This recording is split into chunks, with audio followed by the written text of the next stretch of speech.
Before we begin, a word of warning. What you are about to hear is not a play, not some Halloween ghost story designed to give you a cheap thrill. This is a testament. And if you're out there, somewhere in the static and the silence, and you're hearing my voice, it means you're still alive. And what's on this broadcast? It might just be what keeps you that way. So listen. Listen closely. Your life and whatever is left of your soul may very well depend on it. My name doesn't matter anymore. What matters is what I was. I was a transit dispatcher for the Chicago Transit Authority. From a small, windowless room buried deep beneath the city, I watched the lifeblood of Chicago pulse through its steel veins. I saw the morning rush and the evening crush. The L trains were my orchestra, and I was the conductor. I knew their rhythms, their groans, the squeal of the wheels on the tracks near the State Street curve, the hum of the third rail on a cold winter's night. I thought I knew every secret of that steel labyrinth. I was wrong. Dead wrong. It all started on a Tuesday. A day like any other, gray and unremarkable. The morning rush was tapering off, the usual dance of humanity heading to their 9-to-5s. I was monitoring the Blue Line, the artery that connects O'Hare International Airport to the heart of the loop and pushes out west past Cicero. It was routine. A train, number 224, was running express through a series of older, deeper tunnels near the airport, a section they called the cargo corridor, legacy tracks from an older industrial age, now used for non-passenger transit and late-night equipment moves. At least that's what they told us. The official report, the one that will never see the light of day, would have said minor derailment. It was 9:17 a.m. The first message from the operator of 224 wasn't a cry for help. It was just one word broken by static. Wrong, he said. I keyed the mic, asked him to repeat. The reply was garbled, a thick, wet sound, like he was trying to speak with a mouthful of marbles. Then, a scream. Not a clean sound. It was jagged, torn from his throat. And it was followed by other screams, dozens of them. The passengers. The line went dead. On my monitor, Train 224 was a frozen icon on a digital map, stopped cold in the dark. My first call was to my supervisor. He told me to log it as an equipment malfunction, a power failure. He told me to sit tight, that a maintenance crew was being dispatched from the Rosemont yard. He sounded calm, too calm, like a man reading from a script, but I had access to things he didn't think I'd check. A few of the older service cameras in that stretch of tunnel were still operational, relics the bean counters hadn't bothered to decommission. I pulled up the feed for tunnel section Gamma 7. The image was grainy, black and white, flickering under the emergency strobes that had automatically kicked on. The train was on its side, sparks showering from a severed power line, painting the scene in flashes of hellish light. The doors had been forced open, and there was movement on the platform. At first I thought they were survivors, dazed, injured, but they weren't moving like injured people. They were moving like insects, fast, jerky, uncoordinated yet driven by a single terrifying purpose. I saw a woman in a business suit, her leg bent at an angle that made my stomach turn, scrambling over the wreckage with impossible speed. I saw a man in a custodian's uniform, his jaw hanging limp, charge headfirst into a concrete pylon, get up, and do it again. And then I saw the first clear attack. A firefighter from the initial response team trying to help a man lying on the ground. The man on the ground twisted, impossibly fast, He wasn't reaching for help. He was lunging. His teeth, that's what I saw, even on that terrible, grainy camera. He tore a piece from the firefighter's neck. The blood sprayed, dark and shocking in the monochrome feed. The firefighter fell, screaming, and in seconds, others were on him, not helping him, devouring him. It wasn't a riot. It was a feeding frenzy. I started getting calls, frantic messages from other dispatchers, from station managers down the line. The maintenance crew from Rosemont never even made it to the tunnel. They were overrun on the access ramp. The infection, whatever it was, it didn't stay in the tunnel. It crawled out of the ground. The Cumberland station was the next to go dark, then Harlem, then Jefferson Park. It was moving east, down the blue line, stop by stop, a wave of bloody chaos washing into the city. People on the platforms waiting for their train had no idea what was coming up the tunnel towards them. They were just standing there looking at their phones, impatient, and then the things would pour out of the darkness, and the screaming would begin. I watched it happen, on camera after camera. I saw a father throw his child onto the roof of a train car before being dragged down by a tide of twitching bodies. I saw a police officer empty his service weapon into one of them, saw the bullets punch through its chest, doing nothing to slow it down before it took him to the ground. They weren't just biting. They were tearing, ripping with a strength that defied biology. It was pure predatory rage. The official channels were a joke. A gas leak, they said on the news. A chemical spill. They shut down the blue line, then the brown, then the pink. But it was too late. The virus, the plague, it was already walking through the turnstiles. It had gotten on a train at Jefferson Park and gotten off at Logan Square. It was in the bloodstream of the city. I intercepted a transmission from a state trooper out near Joliet. He was describing a scene on I-80. A car had stopped, the driver got out, and just started attacking other drivers. He wasn't sick, he was rabid. The trooper sounded young, terrified. He kept saying, "I don't know what I'm seeing, I don't know what to do." Then I heard the sound of his window shattering, and the call ended.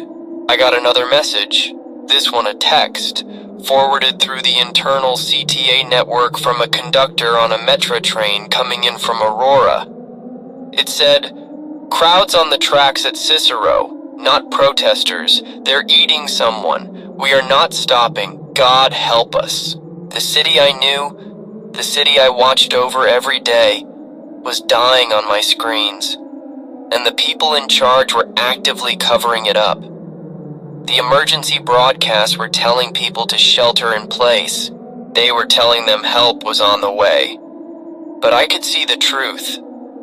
I could see the military setting up a hard quarantine perimeter. Not to save the people inside, but to sacrifice them. To wall us in. Waukegan went dark. The naval base gone. No signals, nothing. The city was being turned into a tomb. And I was in the control room, a ghost in the machine, watching it all happen. That's when I knew. I couldn't be a dispatcher anymore. I couldn't just follow orders. Orders were what got us here. What got Train 224 routed through that tunnel. A secret tunnel. A secret cargo. I started digging. Frantically searching the manifests, the archived routing schedules, anything that mentioned that section of track. And I found it. A classified shipping order from a private logistics company contracted by the Department of Defense. The cargo wasn't equipment. It wasn't supplies. The manifest had a single chilling designation. Project Chimera, live biological samples. They knew. They knew what was on that train. This wasn't an accident. It was a containment breach. A catastrophic city-killing failure. And they were going to let Chicago burn to cover their tracks. So I made a choice. My gambit. I still had control of the network, the switches, the signals, the power grids for the entire L system. The official response was to shut it all down, to freeze the city's arteries and let everyone die where they stood. But I saw another way. The L tracks crisscross the city like a net. They are elevated, fortified, with their own power. They could be a barrier, a weapon, a pathway, a chance. I started rerouting power, locking switches, moving ghost trains to block intersections and create fortified zones on the elevated platforms. It was a desperate, insane plan. A roll of the dice with hundreds of thousands of lives. I knew I would be condemning some, trapping them. But I also knew it was the only way to save others. To give anyone, anywhere, a fighting chance. My supervisor, my bosses, the government, they wanted silence. They wanted us to die quietly. But I have a microphone, and I have control of the board. They are not shutting us down. Not tonight. The story of what they did, of what they unleashed beneath our feet, will be told. And the story of how we fought back starts now. Stay with me. Do not turn away. What I am about to tell you is how to survive the end of the world. They wanted silence. They got a symphony of steel. My first move was to seize the board. Every switch, every signal light, every power junction on the CTA grid, I routed through a bypass I built myself years ago for diagnostic purposes. That's what I told them it was for. In reality, it was for a day like this. A day I never truly believed would come. The city above was falling to whispers and screams, but down here in my concrete box, I became a commander. My first command wasn't subtle. I took every empty train car sitting idle in the yards, from the Howard Yard in the north to the 95th Street Yard in the south, and I sent them out. Not with passengers. I sent them out as battering rams. Steel behemoths, hundreds of tons each, screaming down the tracks. On the elevated sections that crisscross the loop and snake through the neighborhoods, I used them to create walls. I would find a horde of those things swarming a street corner, a tide of twitching limbs and snapping jaws, and I would send 2 8-car trains, one on the northbound track, one on the southbound, and park them side by side. From the street, it would be a sudden eclipse. 100-foot-long wall of steel blotting out the sky, creating a protected shadow, a corridor of temporary safety for anyone quick enough to understand what was happening. But the real work, the dirty work, was on the ground level, where the tracks cut through neighborhoods like Cicero and the industrial wastes south of the city. I found a massive gathering of them pouring out of a factory near the Kermack Chinatown station, drawn by the panicked gunshots of a few trapped security guards. They were about to be overwhelmed. I had a long freight train sitting dormant on a siding near Joliet, an old diesel locomotive. It took me 20 minutes to bypass the modern safety locks, to trick the system into thinking a certified engineer was at the controls. I juiced the throttle and sent it barreling east with no one aboard. The guards saw it coming, a single bright headlight in the gloom. They scrambled out of the way just as it hit the crossing. It didn't slow down. The impact was not a sound I heard, but a vibration I felt through the floor of my command center, 20 miles away. It turned that horde into a red smear on the Illinois landscape. A brutal, bloody success. That was my first victory. It felt like choking on ash. I became a voyeur of desperation. My screen was a mosaic of a dying city. I saw things no person should ever see. A family in an apartment overlooking the tracks in Waukegan before the signal from that far north went dead. The father had barricaded the door, but the things were coming through the drywall, their fingers like pale, frantic worms digging through the plaster. He stood between them and his children, swinging a floor lamp like a club. I watched him kill 3 of them before a 4th. One that looked like it had been a teenage girl jumped onto his back and sank its teeth into his shoulder.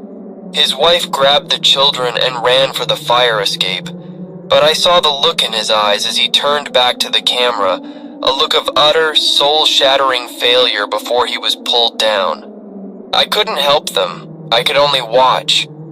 A ghost in the wires. But sometimes, the machine could be a guardian angel.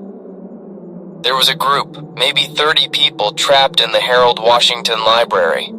A fortress of granite and glass, but its doors wouldn't hold forever.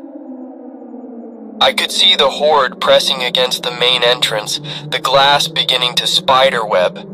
They were on the 2nd floor, their faces pressed against the windows, watching their doom gather below. But the library is encircled by the Lubell tracks. An idea sparked. A terrible, beautiful idea. I found their number on an internal city directory and patched a call through to the library's main desk, praying someone would answer. A woman did, her voice trembling. "They're going to get in," she sobbed. "Quiet!" I barked into my microphone, my voice alien and distorted through the phone line. "This is CTA control. Go to the west side of the building, 2nd floor. Do you see the elevated tracks?" There was a pause. "Yes." "Get to the windows. Be ready to break them. You have 5 minutes." I cut the connection and turned to my board. I diverted power from the west side, causing a brownout in a dozen blocks. But I didn't care. I needed the juice. I moved a 6-car train from the merchandise mart and parked it right beside the library, the doors of the train cars lining up with the library's 2nd-story windows. Then I used the train's external PA system. "Jump now!" My voice boomed across Adams Street, echoing off the buildings. "Jump into the train!" I watched on the traffic cam as the library windows shattered outwards.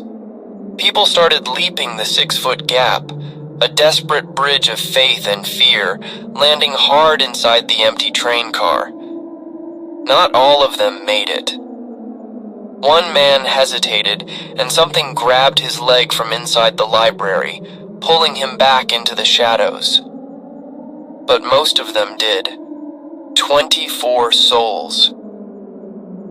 I sealed the train doors remotely and sent them speeding towards the relative safety of a section of track I had cleared near Orland Park, where I'd heard whispers of a fortified police and firefighter encampment. 24 saved, and all it cost was 1 man and a dozen city blocks worth of electricity. A bargain in the new economy of survival. But for every soul I saved, another was lost because of my choices. The gambit required sacrifice. I was trying to shepherd a large group of survivors moving south out of Hoffman Estates, trying to get them to that same Orland Park checkpoint. I was creating a clear path for them along the rail lines, turning signals green in front of them, turning them red behind them. But another group, a smaller one, a single family in a minivan, was trying to cross the tracks at a ground-level intersection. They were fleeing the chaos in Cicero. My survivors from Hoffman Estates were less than a mile away, and a horde was closing in on them from the east. I had to keep them moving. I had to keep the path clear. The family in the minivan was right in the way of the automated crossing gates. I had a choice. Stop the survivors for the family and risk them all getting swarmed. Or don't. I held the crossing gates up for as long as I could.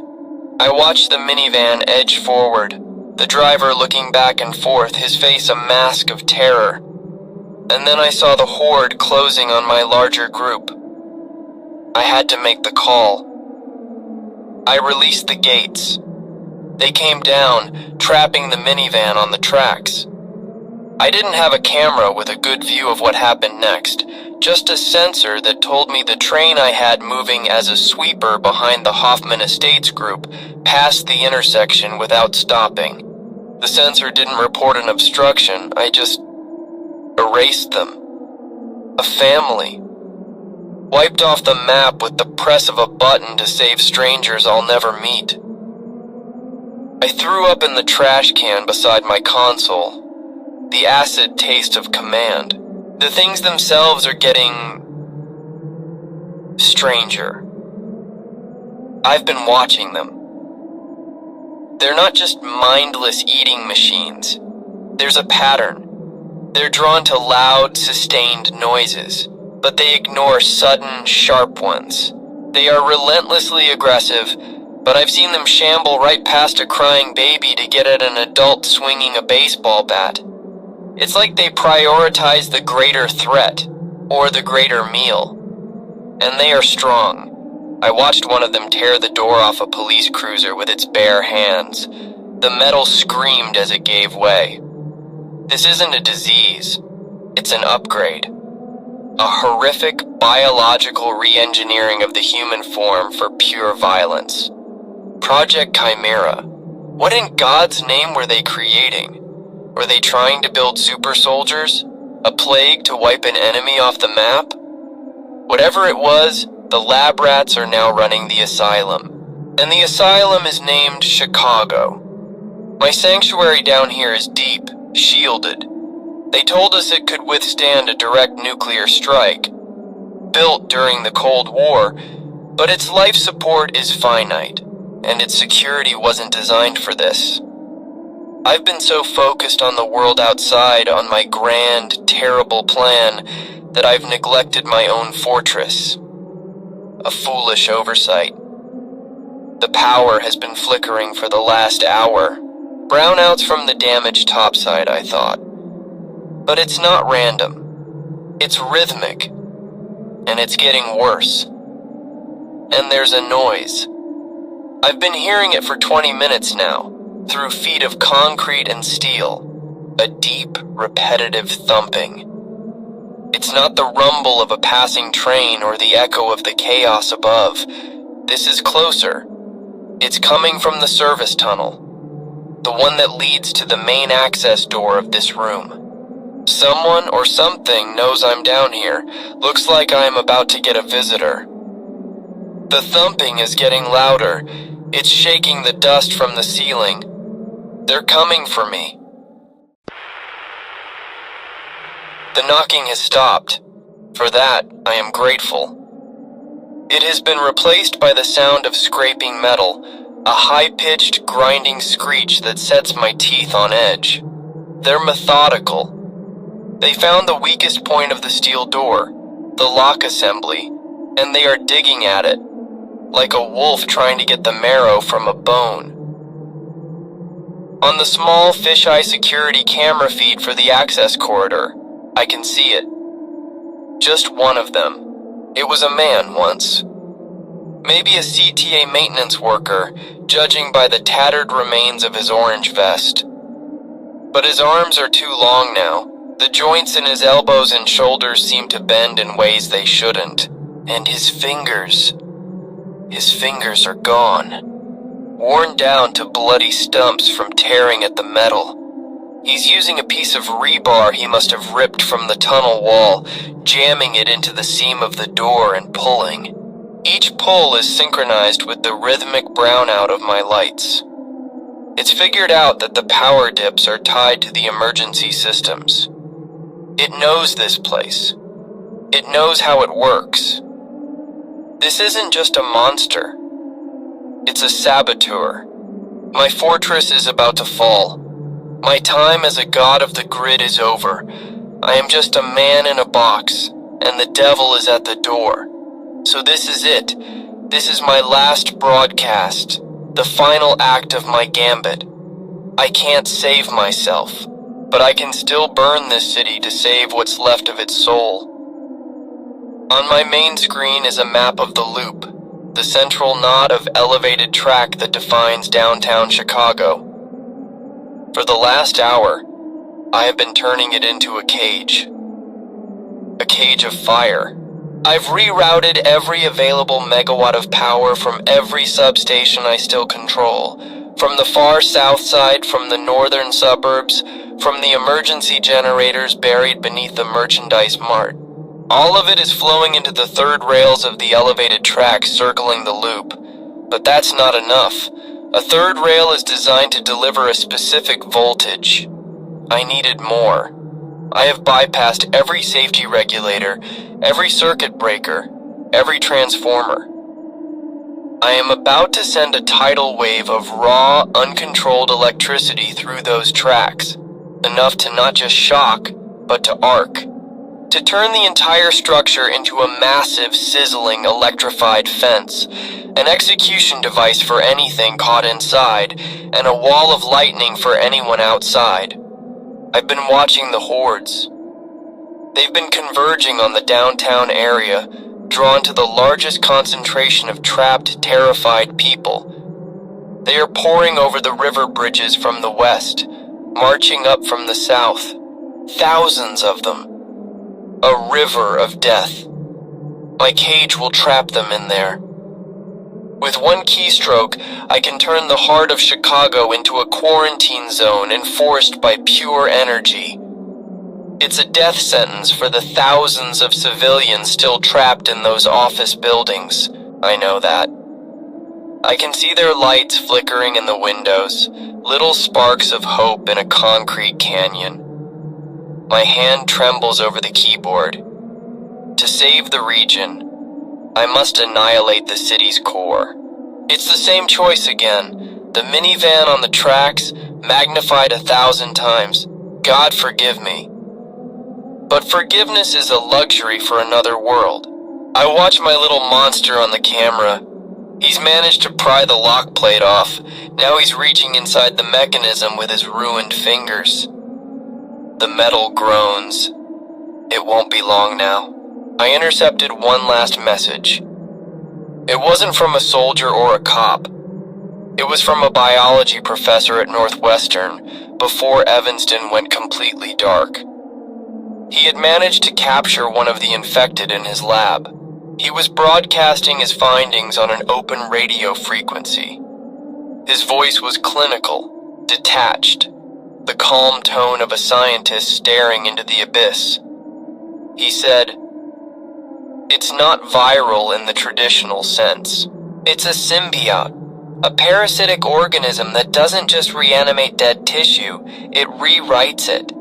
It enhances it.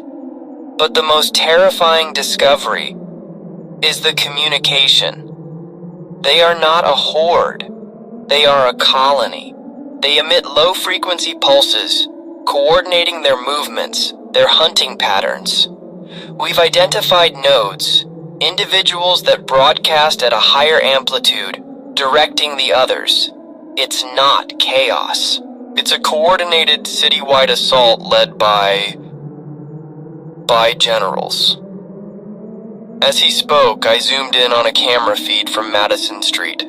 I saw it. One of them standing on top of a bus, not attacking, just watching. It was different, taller. It pointed, and a section of the horde broke off and swarmed down a side street. A general. He was directing his troops. We aren't fighting a plague. We are fighting an army. We are being replaced. The steel door behind me gives a deafening shriek as a locking bolt snaps. That's my cue. I have to do it now. To the group I sent to Orland Park, to the survivors from Hoffman Estates, to anyone listening on the outskirts, this is my final gift. To you. When you see the sky over the Loop ignite, that is your signal. The cage is locked. The beast is contained, for now. Use the time I am buying you. Get away from the city. The major highways are death traps. Use the rail lines. I have set the signals west of the city to green, all the way to Aurora and beyond. Follow the steel veins out of the wasteland. Find open country. Find each other. My gambit wasn't just about killing them. It was about leaving a path for you. Don't let my sacrifices, don't let the souls of that family in the minivan be for nothing. You must survive. You must remember. Another bolt snaps. The door is buckling inwards. I can see its face in the camera now. The rebar has fallen away. It's pressing its head against the widening gap, peering into the darkness of my control room. Its eyes are not the milky dead eyes I've seen on the others. They are sharp, intelligent, and they are filled with a furious, burning hatred. It sees me. It knows I am the one who has been fighting it. This isn't a random attack. It's an assassination, okay? It's time. My finger is on the enter key. The command is typed. Execute loop surge protocol. I look at the mosaic of my city one last time. The dying lights, the swarming shadows, the ghosts on the screen. It's beautiful in a terrible, tragic way. I conducted its rhythm in life, and now I will conduct its funeral pyre. The door is screaming. The metal is tearing like paper. I can smell it now, the thing in the hall. The scent of rot and ozone and something else. Something like wet, hot copper. It's the smell of the parasite. I am hitting the key. I am sending the lightning. For everyone trapped inside the cage, I am sorry. For everyone outside, run. Run and do not stop. Tell the world what happened here. Tell them that Chicago did not fall quietly. Tell them that in a windowless room, a man who loved his city's pulse found its final defiant heartbeat. The door is coming down. I can see its shape in the hallway. It's not just one anymore. The general sent his elite guard. They're here for me. This is my final message. This is my last testament. Do not let them win. Do not let the silence be their victory. You have to fight. You have to.